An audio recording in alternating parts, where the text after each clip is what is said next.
Hello students, in today's session we are going to discuss adjoint and inverse of a square matrix. आज के इस session में हम adjoint and inverse of a square matrix discuss करने वाले हैं। इसमें सबसे पहला है adjoint। adjoint हम किसको कहते हैं? तो adjoint जो है हमारे पास, सबसे पहली बात यह है कि अगर आप कोई भी मैट्रिक्स लेते हैं तो उनके नंबर्स को हम ए आई जे, मतलब उनके एलिमेंट्स को हम ए आई जे से रिप्रेजेंट करते हैं। फिर ए आई जे से हम माइनर्स बनाते हैं, एम आई जे बनाते हैं। फिर एम आई जे से हमारे पास कोफैक्टर्स आ जाते हैं। कोफैक्टर्स को हम कैपिटल ए आई जे से रिप्रेजेंट कराते हैं। अब ए आई जे को जब हम मैट्रिक्स की फॉर्म में लिख देते हैं उनके पोजीशंस के हिसाब से, और उसका ट्रांसपोज जब ले लेते हैं तो यही एडजॉइंट हो जाता है। एडजॉइंट किसी भी मैट्रिक्स का, जैसे ए मैट्रिक्स अगर है तो एडजॉइंट ए को हम ए डी जे ए लिखते हैं। ठीक है, इतना समझ में आ गया आपको कि एडजॉइंट हमारा ट्रांसपोज ऑफ कोफैक्टर मैट्रिक्स होता है। तो हमारे पास एडजॉइंट को डिफाइन करा दें अगर, तो वो क्या हो जाएगा? ये हो जाएगा transpose of a cofactor matrix. Cofactor matrix का ट्रांसपोज हो जाता है। समझ में आई बात? तो कोफैक्टर्स हम कैसे निकालते हैं ये तो हमें पता ही है। ठीक है, तो हमारे पास जैसे मान रखिए कि हम एक एग्जांपल ले लेते हैं। यहाँ पर अगर आपके पास 4 है, 3 है, 2 है और 2 है। ठीक है, तो अगर हमें इसका एडजॉइंट निकालना है तो हमारे पास यहाँ पर क्या करेंगे कि हम पहले कोफैक्टर्स निकालेंगे। उससे पहले हम माइनस निकाल लेंगे। तो M11 यहाँ 2 है, M12 यहाँ पर 2 है, M11 2 है, M12 2 है, M21 3 है और M22 4 है। ठीक है, अब इस तरह से अगर हम देखें तो A11 हमारा 2 रहेगा, जबकि A12, क्योंकि 1 + 1 यहाँ पर 1 + 1 2 था जो कि इवन है, तो वो माइनर के बराबर हो जाता है। जब अगर हमारे पास सबस्क्रिप्ट में जो नंबर है 1 2 है, जैसे उनके डिजिट्स का जो सम है 1 2 वो 3 है जो कि ऑड है, तो हमें साइन चेंज करना होता है। We have already discussed it. तो ये आपको समझ में आ गया होगा कि आखिर क्या हो रहा है। 2 1 3 है तो यहाँ पर जो है M21 और A21 में माइनस का डिफरेंस रहेगा, जबकि A33 में यहाँ पर 4 हो जाएगा। ठीक है, उसके बाद हमें अगर एडजॉइंट निकालना है ए का, तो एडजॉइंट ए हमारे पास हो जाएगा A11 A12 A21 A22 का ट्रांसपोज। ठीक है, फिर जो है हम A11 यहाँ अगर लिखें तो वो 2 है, -2 है, -3 है, 4 है, इसका ट्रांसपोज लिखना है। तो फिर हमारे पास यहाँ पर आ जाएगा 2 -2 -3 4। ठीक है, तो यही हमारा एडजॉइंट आ गया। समझ में आ गई बात? ऐसे अगर हम 2/2 में देखें तो 2/2 के लिए ही ये मेथड है, ये शॉर्टकट मेथड है। इसमें क्या है कि अगर आपको किसी मैट्रिक्स का, जैसे यही केस है, तो इसमें 4 3 2 2 था हमारे पास, तो इसमें हमें इसका जो है पोजीशन चेंज कर देते हैं। ठीक है, चेंज पोजीशन।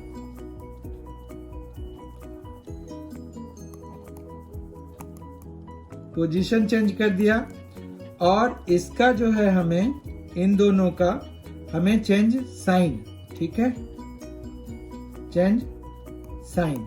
अब यहाँ पर जो है ये शॉर्टकट मेथड है for 2/2 matrix to obtain its adjoint. तो यहाँ पर अब अगर देखें तो क्या हुआ, अगर हम 4 2 का पोजीशन चेंज कराएंगे तो क्या हो जाएगा? 2 4 हो जाएगा, जो कि एग्जैक्टली सेम है। और 2 3 है यहाँ पे, इन दोनों का साइन चेंज कराएंगे तो -2 -3 आ जाएगा, जो कि हमारा सेम है। तो मतलब एडजॉइंट ये 2/2 पे ही हम लगा सकते हैं ये, और किसी भी मैट्रिक्स पे हम नहीं लगा सकते हैं। ठीक है, तो इस तरह से हमने एडजॉइंट क्या होता है, एडजॉइंट हम कैसे निकालते हैं ये देख लिया।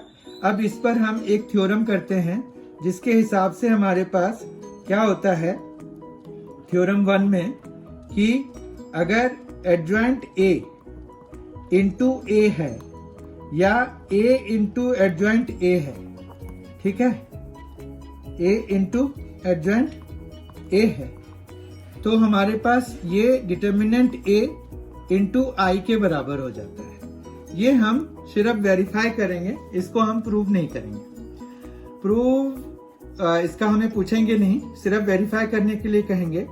तो जैसे हमारे पास यही वाला है, ये क्वेश्चन जो हमने अभी ऊपर एडजॉइंट निकाला, A निकाला, तो यहाँ से हम वेरीफाई कर लेते हैं। तो वेरिफिकेशन के लिए हम पहले ये देखते हैं कि एडजॉइंट A इंटू A जो है यहाँ पर क्या है हमारे पास, एडजॉइंट A है हमारे पास 2 -2 -3 4 और A क्या है 4 2 3 2। समझ रहे हैं आप? तो अब जब हम इनको मल्टीप्लाई कराएंगे, ये क्या दे रहा है, 2 4 से 8 -6, तो कितना आ गया 2। फिर यहाँ 6 -6 0, यहाँ पर -8 + 8 ये भी 0, और फिर -6 + 8 तो 2। अब आपको समझ में आ गया होगा कि इसके डिटर्मिनेंट की क्या वैल्यू है, ये 2i के बराबर हो गया। ठीक है बात। उसी तरह से A इंटू एडजॉइंट A अगर हम कराएंगे, let us see what we get for this. तो यहाँ पर A जो है वो है 4 2 3 2, ठीक है, और यहाँ पर एडजॉइंट A है 2 -2 -3 4। तो ये जब हम मल्टीप्लाई करा रहे हैं तो हमारे पास यहाँ पर क्या मिल रहा है, 8 -6 2, तो -12 + 12 0, 4 -4 0, -6 + 8 तो ये 2, फिर से ये 2i के बराबर हो गया। ठीक है, तो इस तरह से हमारे पास क्या हो गया, हम फिर यहाँ पर लिख सकते हैं this implies adjoint A into A is equal to A into adjoint A is equal to determinant A into I। Verified हो गया। ठीक है। Now before moving to the theorem second, let us define two types of matrices based on the value of its determinant. One is singular matrix. Singular matrix क्या होते हैं पहले वो देख लेते हैं। कोई भी मैट्रिक्स सिंगुलर मैट्रिक्स होगा अगर उसके डिटर्मिनेंट की वैल्यू जो है वो इक्वल टू 0 होगी। ठीक है, तो ये सिंगुलर मैट्रिक्स होने के लिए स्क्वायर मैट्रिक्स होना जरूरी है, क्योंकि हम स्क्वायर मैट्रिक्स का ही डिटर्मिनेंट निकाल सकते हैं। तो सिंगुलर मैट्रिक्स वो मैट्रिक्स है जिसकी वैल्यू जो है हमारे पास 0 होती है, जिसके डिटर्मिनेंट की वैल्यू। फॉर एग्जाम्पल अगर हम एक मैट्रिक्स लेते हैं 2 3 2 3, ठीक है। अब अगर आप देखेंगे यहाँ पर अगर हम डिटर्मिनेंट A निकालेंगे तो इट इज 6 - 6, देखिए, ठीक है, ये इक्वल टू 0 हो गया। तो therefore A is a singular matrix. फिर और एक चीज ये है कि अगर A एक सिंगुलर मैट्रिक्स है तो इसका एक और मतलब हो गया कि A इज नॉन इन्वर्टिबल, मतलब इसका इनवर्स नहीं निकलेगा, ये नॉन इन्वर्टिबल मैट्रिक्स हो गया। ठीक है, फिर हम देखते हैं एक जो कि नॉन सिंगुलर मैट्रिक्स होगा। नॉन सिंगुलर मैट्रिक्स, अब as name suggest us, what should be it like? Non singular matrix, what should be it like? It should be like कि डिटर्मिनेंट A जिसका नॉट इक्वल टू 0 हो, तो ये non singular होंगे। जैसे हमने अभी कंसीडर किया था वो, या फिर कोई भी ले लेते हैं 2 4 3 या 5 ले लेते हैं। तो जब हम इसका डिटर्मिनेंट निकालेंगे तो ये 10 - 12 यानी कि -2 जो कि नॉट इक्वल टू 0 है। Therefore A is non singular है। इतना समझ में आ गया आपको? और नॉन सिंगुलर मैट्रिसेस का ही इनवर्स होता है। तो this implies A is invertible, A is invertible matrix. ठीक है, ये A एक इन्वर्टिबल मैट्रिक्स हो गया हमारे पास। Now we will see the second theorem. Second theorem के हिसाब से ये है कि अगर आपके पास A और B, मतलब पहले तो थ्योरम 2 लिख लेते हैं। थ्योरम 2 के हिसाब से ये है कि अगर A नॉन सिंगुलर है, ठीक है, और B भी नॉन सिंगुलर है, B भी नॉन सिंगुलर है, तो इसका मतलब है कि A भी नॉन सिंगुलर होगा। एंड इसका कन्वर्स भी सही है, मतलब अगर आपके पास कोई दो मैट्रिसेस ऐसे हैं जिनका प्रोडक्ट जो है नॉन सिंगुलर मैट्रिक्स है, तो हमारे पास वो दोनों आपस में नॉन सिंगुलर होंगे। ठीक है, ये बहुत अच्छे से समझ लीजिए। इसका यूज हम थ्योरम 4 को प्रूव करने के लिए करेंगे। ठीक है, इसका भी और इसके अगले वाले का भी। अगला वाला थ्योरम बहुत ही आसान है। अगला वाला थ्योरम है हमारे पास थ्योरम 3। यहाँ पर है कि अगर आपके पास कोई भी मैट्रिक्स का प्रोडक्ट है, ए बी सी है जैसे, तो थ्योरम 3 में ए बी सी है या A B C D E, आप जितने भी आप मैट्रिसेस ले लीजिए, वो सेम ऑर्डर के होने चाहिए, स्क्वायर मैट्रिक्स होने चाहिए, तभी उनका प्रोडक्ट पॉसिबल होगा। और फिर हम डिटर्मिनेंट लगा रहे हैं, निकाल रहे हैं, तो वो उसको स्क्वायर मैट्रिक्स होना पड़ेगा। तो हम इनको फिर अलग अलग डिटर्मिनेंट निकाल करके हम उनका जो वो है इनटू कराएंगे, तो हमें उनकी कंबाइंड वैल्यू मिल जाएगी। तो थ्योरम 3 जो है बहुत ही आसान है कि अगर 3 का प्रोडक्ट हमें निकालना है ए बी सी और उसका होल का फिर डिटर्मिनेंट निकालना है, तो हम सेपरेटली फिर उनका आपस में डिटर्मिनेंट अलग अलग निकाल करके इनटू करा सकते हैं। तो इस तरह से हमें ये चीज आसान हो जाती है। इस थ्योरम को भी बहुत ध्यान से आप मन में बिठा लीजिए, बहुत ध्यान रखिए इसका, क्योंकि हम थ्योरम 4 जो अभी आने वाला है उसको प्रूव करने में इसका यूज करेंगे और इस पर 1 मार्कर क्वेश्चंस भी बहुत सारे बन सकते हैं। ठीक है, तो आप इसको बहुत ध्यान से रखिए।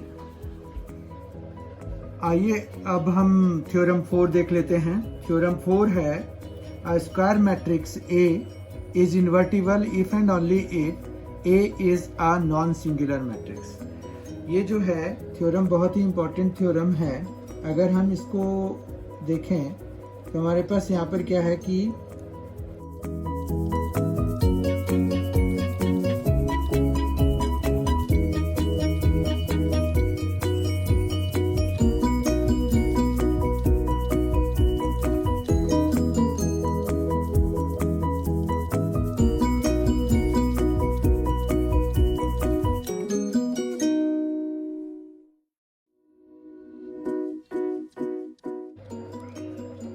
इसका क्या मतलब हुआ कि a square matrix A is invertible if and only if A is a non-singular matrix। मतलब उसका जब डिटर्मिनेंट की वैल्यू जो A के डिटर्मिनेंट की वैल्यू जो है नॉट इक्वल टू 0 होगा, तभी वो इन्वर्टिबल होगा। फिर यहाँ पर अगर देखें आप, तो यहाँ पर if and only if आया है।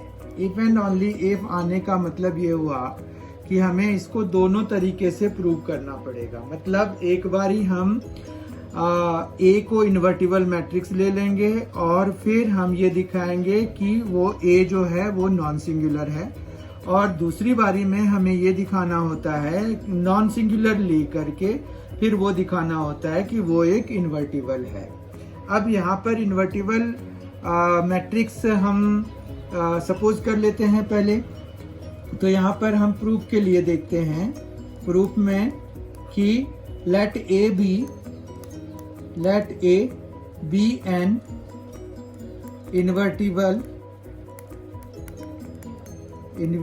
Invertible matrix. ठीक है, अब यहाँ पर ऑर्डर भी हम डिफाइन करा देते हैं। तो ऑफ ऑर्डर एन ले लेते हैं, एंड यहाँ पर इन्वर्टिबल मैट्रिक्स या इन्वर्स के लिए हमें आइडेंटिटी मैट्रिक्स वो यूज करना पड़ेगा। तो हम एक आई भी डिफाइन कर लेते हैं। I be the identity matrix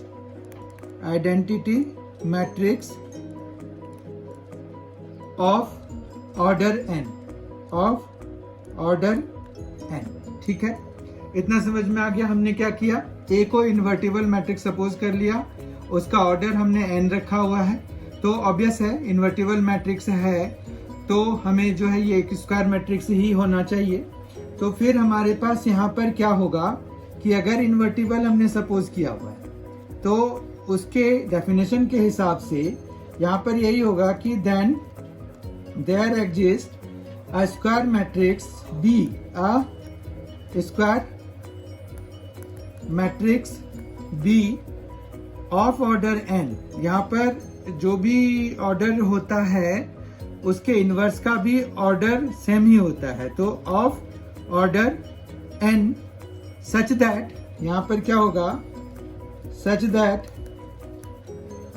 AB is equal to BA is equal to I के बराबर होगा। ठीक है, अब ये होना चाहिए क्योंकि हमने इन्वर्टिबल मैट्रिक्स माना है, तो then there exist a square matrix B of order n such that AB is equal to BA is equal to I। अब अगर हम यहाँ पर दोनों साइड या तीनों जगहों पे, तीनों टर्म्स पे हम डिटर्मिनेंट इवेलुएट करा लें, तो AB का डिटर्मिनेंट हो जाएगा, यहाँ पर किसका होगा, BA का डिटर्मिनेंट हो जाएगा, यहाँ पर किसका होगा, I का डिटर्मिनेंट हो जाएगा। अब हमने जो है AB को थ्योरम 3 में अभी पढ़ा था, थ्योरम 3 में, कि हम इस AB को क्या लिख सकते हैं, A इंटू B, अलग अलग डिटर्मिनेंट की फॉर्म में लिख सकते हैं, और इसको भी हम इसी तरह से B इंटू A लिख सकते हैं, और ये कितना है, 1 है। अब आप देखो कि ये 1 है तो ये नॉट इक्वल टू तो 0 हो गया ना। फिर हमने थ्योरम 4 में पढ़ा था, एक्चुअली हमने थ्योरम 2 में पढ़ा था कि अगर हमारे पास कोई भी वो है नॉन सिंगुलर मैट्रिक्स है of same order A and B, 2 matrices हैं ऑफ सेम ऑर्डर और वो नॉन सिंगुलर हैं, तो AB भी नॉन सिंगुलर होगा। तो उसी हिसाब से यहाँ पर उल्टा अगर हम देखें तो ये जो है ये इसका जो ये निकल रहा है 1 निकल रहा है, यानी कि ये नॉन सिंगुलर निकल रहा है, तो ये A और B दोनों ही नॉन सिंगुलर होंगे। तो इससे हमें ये प्रूव हो गया पहला वाला पार्ट कि हमारे पास ये जो डिटर्मिनेंट A है वो नॉट इक्वल टू 0 है। समझ में आई बात? तो इससे क्या पता चला, इससे ये पता चला कि ये जो A है वो A is non singular, non singular का पता चल गया। ठीक है, इतना समझ में आ गया आपको। फिर अब इसका कन्वर्स सपोज करते हैं कि कन्वर्सली हमारे पास, कन्वर्सली जो है let A be non singular. अब हम नॉन सिंगुलर सपोज करते हैं और प्रूव कराएंगे कि वो इन्वर्टिबल है। ठीक है, इफ एंड ओनली इफ ऐसे ही प्रूव होता है। तो इसका मतलब क्या हुआ कि देन डिटर्मिनेंट A जो है वो नॉट इक्वल टू 0 हो जाएगा। फिर अब आप बताइए कि हमारे पास यहाँ पर क्या था कि A इंटू एडजॉइंट A जब हम कराते हैं, A इंटू एडजॉइंट A या फिर एडजॉइंट A इंटू A कराते हैं जब, तो वो किसके बराबर होता है, डिटर्मिनेंट A इंटू I के बराबर होता है ना। तो ये अभी हमने पढ़ा था, सबसे पहला जो हमने कैरेक्टरिस्टिक पढ़ा था वो यही था, मतलब फर्स्ट थ्योरम। तो ये फर्स्ट थ्योरम के हिसाब से हमारे पास ये आ गया है। उसके बाद अगर हम ये वाला इधर ले आए, ये डिटर्मिनेंट A हम इधर ले आए, या फिर हम थ्रू आउट डिटर्मिनेंट A से डिवाइड कर लें, ये बस समझने की बात है। तो हमारे पास यहाँ पर क्या आएगा, adjoint A by determinant A आ जाएगा, इज इक्वल टू, यहाँ पर भी मान रखिए कि हमने एडजॉइंट वाले पार्ट को डिटर्मिनेंट A से डिवाइड करा दिया और इनटू में A है, इज इक्वल टू क्या हो जाएगा, यहाँ पर सिंपली I बचा रह जाएगा। यानी कि हमने ये जो है, अगर इसको, इस वाले मैट्रिक्स को अगर हम B सपोज कर लें तो यानी कि हमने B निकाल लिया। समझ रहे हैं बात को? तो आप इस तरह से ये निकाल सकते हैं कि A इंटू B और यहाँ पर B into A is equal to I हो गया। फिर B को हम डिफाइन कर लेते हैं कि भाई B हमने क्या सपोज कर लिया था, where B is equal to adjoint of A by determinant of A। ठीक है, यही हमारा ये जो है बी इनवर्स का काम करेगा। और फिर हम लिख देंगे कि 10, क्योंकि हमने एक मैट्रिक्स ऐसा बी निकाल लिया जो कि हम ए के साथ लेफ्ट से और राइट से, लेफ्ट से मल्टीप्लाई करा दें या राइट से मल्टीप्लाई करा दें तो हमें आइडेंटिटी मैट्रिक्स मिल पा रहा है।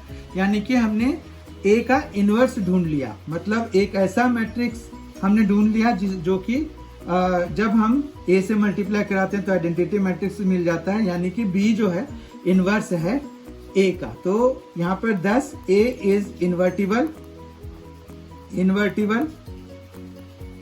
एंड फिर हम इसको डायरेक्टली लिख सकते हैं कि ए इनवर्स क्या है हमारे पास, adjoint A by determinant A. ठीक है, यही हमारा ए इनवर्स हो जाएगा।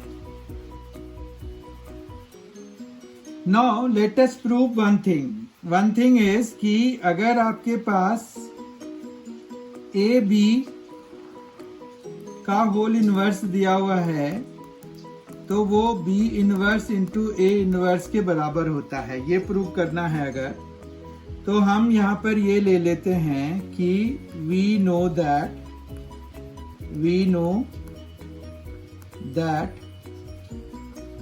ए B into A B whole inverse जो है वो आई के बराबर होता है। ठीक है, क्योंकि किसी भी मैट्रिक्स का उसके इनवर्स के साथ जब मल्टीप्लाई कराते हैं तो वो आई मिल जाता है। अब हम अगर प्री मल्टीप्लाई करा दें, pre multiplying by A inverse, तो हमारे पास यहाँ पर क्या मिलेगा, A inverse into A B whole inverse is equal to A inverse into I. A inverse into I A inverse के बराबर हो जाएगा, क्योंकि किसी भी मैट्रिक्स को अगर हम आइडेंटिटी मैट्रिक्स से मल्टीप्लाई कराते हैं तो वही मैट्रिक्स मिल जाता है। अब यहाँ पर देखिए ये ए इनवर्स इंटू ए हम इसको लिख पाएंगे, बी को फ्री कर देंगे, क्योंकि हमें पता है कि मैट्रिक्स मल्टीप्लिकेशन एसोसिएटिव होता है, तो that's why we can do it. ठीक है, एसोसिएटिव होता है, इस वजह से हम ऐसा लिख पाएंगे। और हमें इधर ए इनवर्स आ चुका है, फिर ये आई हो गया और आई इंटू बी तो बी ही हो जाता है, तो यहाँ पर हमारे पास बी आ जाएगा, ए बी होल इनवर्स आ जाएगा और ये ए इनवर्स ही रहेगा।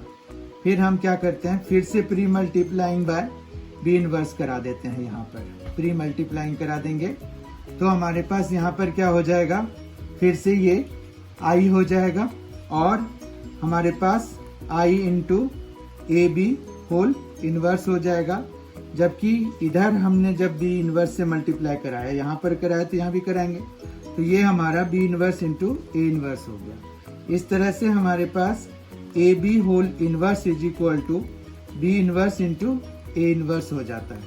तो ये प्रूफ भी हमने पहले भी मैट्रिसेस जब हमने करा था वहाँ पर भी हमने ऐसे प्रूव करे थे, और अभी भी हमने ये कर लिया कि A B whole inverse is equal to B inverse into A inverse होता है।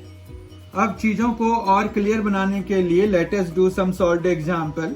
तो यहाँ पर हमारे पास पहला क्वेश्चन है कि if A is a matrix, B is another matrix, 2x2 square matrices दिए हुए हैं दोनों, तो हमें यहाँ पर कुछ प्रूव करना है, वेरीफाई करना है basically. A B whole inverse is equal to B inverse into A inverse.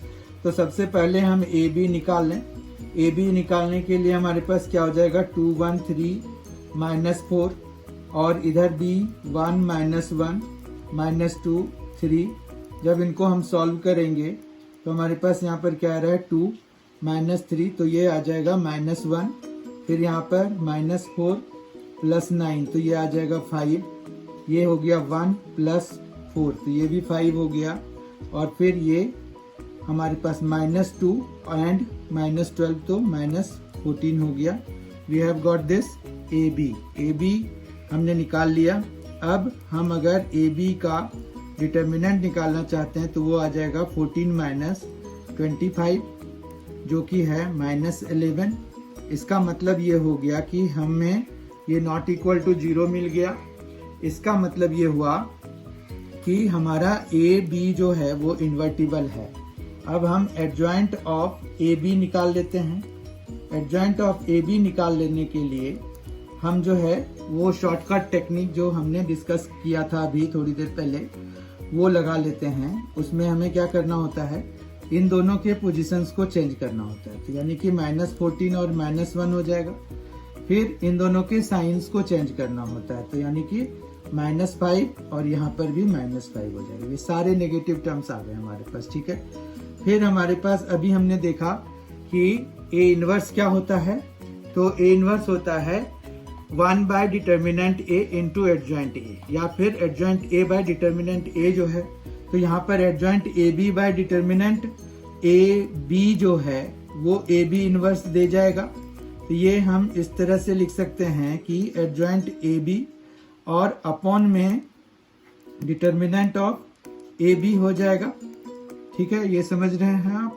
तो यहाँ पर ये हम क्या लिख सकते हैं इसको, फिर यहाँ पर हम लिख सकते हैं कि -1/11 और फिर जो एडजॉइंट आया है वो है -14, -5, -5 और 1, ठीक है।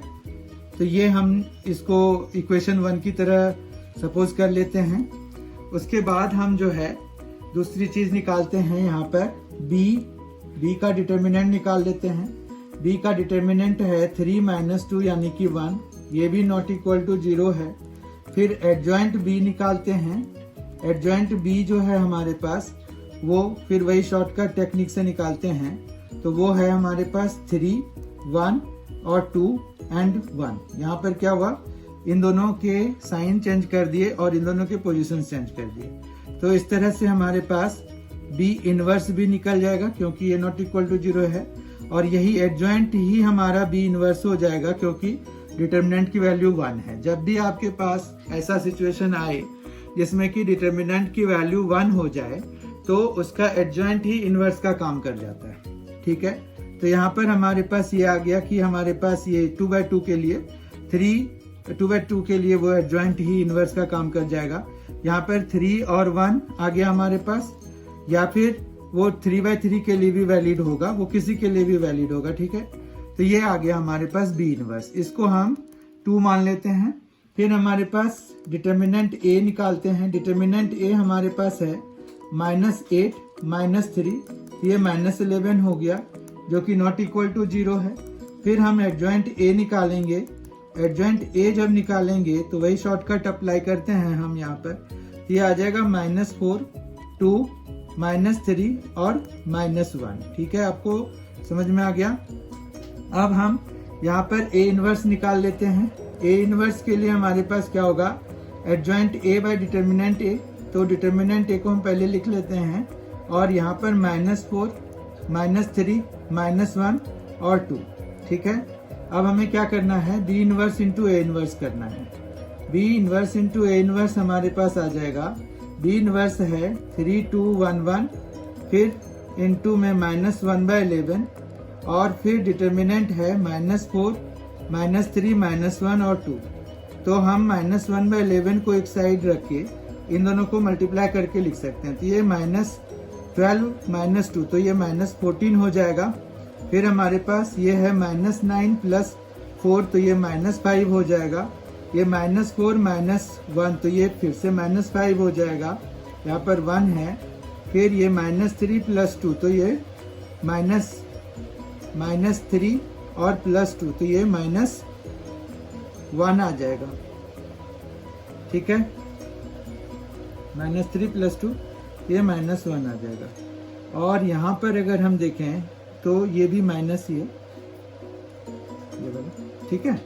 तो हमारे पास यहाँ पर अगर देखें तो यहाँ पर क्या आ रहा है, -1/11, -14, ये सारे, तो ये ए बी इनवर्स के बराबर है। तो आपका इसका मतलब क्या हुआ कि ये जो है ए बी होल इनवर्स के बराबर हो गया। क्या मतलब हुआ कि A B whole inverse is equal to B inverse into A inverse हो गया, और ये इस तरह से हमने वेरीफाई कर लिया, ठीक है। तो हम इसको वेरीफाइड लिख देते हैं। Let us now see the other question. It is again verifying type question. It is A into adjoint A is equal to adjoint A into A is equal to determinant A into I हमें prove करना है, और उसके लिए हमें ए एक matrix दिया हुआ है। तो हम यहाँ पर क्या करेंगे, इसका एडजॉइंट निकालेंगे। तो एडजॉइंट ऑफ ए निकालने के लिए हम शॉर्टकट मेथड लगा लेते हैं, 6 2 -3 4। ठीक है, इतना समझ में आ गया। अब जो है हमारे पास a इंटू एडजॉइंट ए निकालेंगे।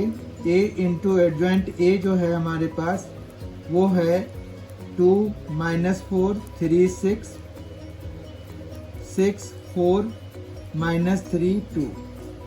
इसको मल्टीप्लाई कराते हैं, 12 + 12 तो ये आ गया 24, -6 + 6 0, -24 + 24 ये भी 0 हो गया, और ये आ गया 12 + 12 ये 24 आ गया। ठीक है, समझ में आ रही है बात आपको। a इंटू एडजॉइंट ए हमारा 24 0 0 24 आ गया। फिर हम एडजॉइंट a इंटू ए कराते हैं। एडजॉइंट a इंटू ए मतलब चूंकि ये नॉन कम्यूटेटिव होता है, तो इसमें जिस ऑर्डर में हम चीज़ें प्लेस करते हैं उसी ऑर्डर में हमें लिखना होता है। तो एडजॉइंट a पहले अब लिखेंगे, वो है माइनस ये 6 4 -3 2, और दूसरा है हमारे पास a जो कि 2 -4 3 6 है। तो इस तरह से हम जब देखेंगे तो ये 12 + 12 24 हो गया, ये 18 -18 0 हो गया, ये 8 -8 ये भी 0 हो गया, और ये 12 + 12 ये 24 हो गया। समझ में आ रही है बात। इस तरह से ये दोनों तो बराबर हो गए। अब हम तीसरी चीज मतलब डिटर्मिनेंट ए इंटू आई वाली चीज बराबर कराने की कोशिश करते हैं। तो डिटर्मिनेंट ए के लिए मतलब ये है 2 -4 3 6, ये आ जाएगा 12 + 12 जो कि कितना हो जाएगा 24। तो अब ये determinant A into I is equal to क्या हो जाएगा, वो हो जाएगा 24 × 1 0 0 1। ठीक है, जो कि हमारा हो जाएगा 24 0 0 24। ठीक है, तो इस तरह से हमारे पास ये आ जाएगा therefore a into adjoint A is equal to adjoint a into a is equal to determinant a into I. और ये वेरीफाइड हो गया, तो हम इसको वेरीफाइड लिख देंगे। ठीक है, इस तरह से हमने ये वेरिफिकेशन वाला क्वेश्चन भी कर लिया। अगला क्वेश्चन है हमारे पास, next question is find the inverse of the following matrix. अब इनवर्स निकालने के लिए ये सीधा सीधा क्वेश्चन है। हमने जब मैट्रिसेस करा था तो वहां पर भी हमने इनवर्स निकाला था, पर वहां पर जो है इनवर्स हम एलिमेंट्री रो ऑपरेशंस यूज करके निकालते थे। वहां पर हमें क्वेश्चन था कि find the inverse using elementary row operation. अब यहाँ पर सिंपली इनवर्स निकालने के लिए कहा है, तो हमने अभी जो पढ़ा था वही हम यूज करेंगे यहाँ पर। तो हम पहले एडजॉइंट निकालेंगे, और आपको पता है कि एडजॉइंट के लिए हमें क्या निकालना होता है, पहले कोफैक्टर्स निकालने होते हैं, और कोफैक्टर्स भी साइंड माइनर्स होते हैं। मतलब अगर इनका सम इवन होता है तो वो जो माइनर है उसी के बराबर आ जाता है, अगर ऑड है तो हमें साइन चेंज करके लिखना होता है। ठीक है, तो A11 हमारे पास क्या होगा, ये 8 और -6 हो जाएगा, तो वो 2 हो जाएगा, साइन चेंज होने की जरूरत नहीं है। फिर A12 की बात करें अगर, यहाँ पर साइन चेंज होगा, पर पहले ये देख लेते हैं क्या आ रहा है। ये आ रहा है हमारे पास +9, तो ये -9 लिखेंगे हम। ठीक है, फिर A13 की बात अगर करें तो यहाँ पर हमारे पास -6 आ रहा है, तो ये -6 ही हमें लेना पड़ेगा।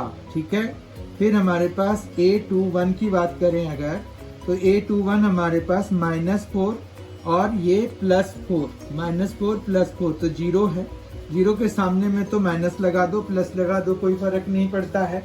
ठीक है बात, तो ये हमारा 0 आ गया। ठीक है, तो A22 हमारा क्या हो जाएगा, A22 के लिए 4 -6 तो -2 आ जाएगा। फिर A23 के लिए हमारे पास क्या आएगा, -2 + 3 तो 1, लेकिन हमें साइन चेंज करना है तो 1 आ जाएगा। फिर A31 के लिए हमारे पास क्या आएगा, वो आ जाएगा 3 - 4 तो -1, इट विल रिमेन -1 देयर। फिर हमारे पास A32 के लिए क्या आएगा, तो वो -3 और -0 है तो -3, लेकिन ये 3 बन जाएगा। और A33 के लिए क्या आएगा, हमारे पास 2 आ जाएगा। ठीक है, इतना समझ में आ गया। अब हम जो है एडजॉइंट ऑफ ए निकाल पाएंगे, बहुत आराम से निकल जाएगा हमारे पास adjoint of A. Adjoint of A हमारे पास निकलेगा, इसका जो भी मैट्रिक्स बनेगा उसका हम ट्रांसपोज लेके निकालेंगे। ये 2 - 9 - 6, फिर 0 - 2 - 1 -1 3 2 और इसका ट्रांसपोज ले लेंगे। तो हमारे पास यहाँ पर क्या आ जाएगा, 2 - 9 - 6, 0 - 2 - 1 -1 3 2। ठीक है, इतना समझ में आ गया आपको। तो इस तरह से हमने अभी देखा कि ये एडजॉइंट हमारे पास निकल गया, हमने ट्रांसपोज ले लिया। अब यहाँ पर हमें इसका डिटर्मिनेंट निकाल के इसको डिवाइड कराएंगे तो हमें इनवर्स निकलेगा। अब डिटर्मिनेंट की वैल्यू के लिए हम 1 0 3 है, -1 2 -2 है, 2 है, -3 है और 4 है। वैल्यूज जब निकालना है तो हम एक्सपेंड करा देते हैं। तो ये आ गया 8 - 6, फिर ये यहाँ पर -1 है और ये साइन भी माइनस होता है तो ये +1 हो जाएगा। और फिर यहाँ पर क्या आ जाएगा, हमारे पास 0 + 9 हो जाएगा। और यहाँ पर 2 के साथ में क्या आएगा, 0 - 6 तो -6 आ जाएगा। ठीक है, समझ पा रहे हैं आप। तो अब जो है हमारे पास यहाँ पर क्या आएगा, 2 आएगा, फिर यहाँ पर +9 आएगा और फिर यहाँ पर -12 आ जाएगा। ये कितना आ गया, -1 आ गया। ठीक है, तो हमारे पास ये -1 आ गया है। अब जो है ये नॉट इक्वल टू 0 है तो ये इनवर्स एग्जिस्ट करेगा। और फिर therefore A inverse is equal to क्या हो जाएगा, माइनस ऑफ 2 - 9 - 6 0 - 2 - 1 -1 3 2, यही हो जाएगा।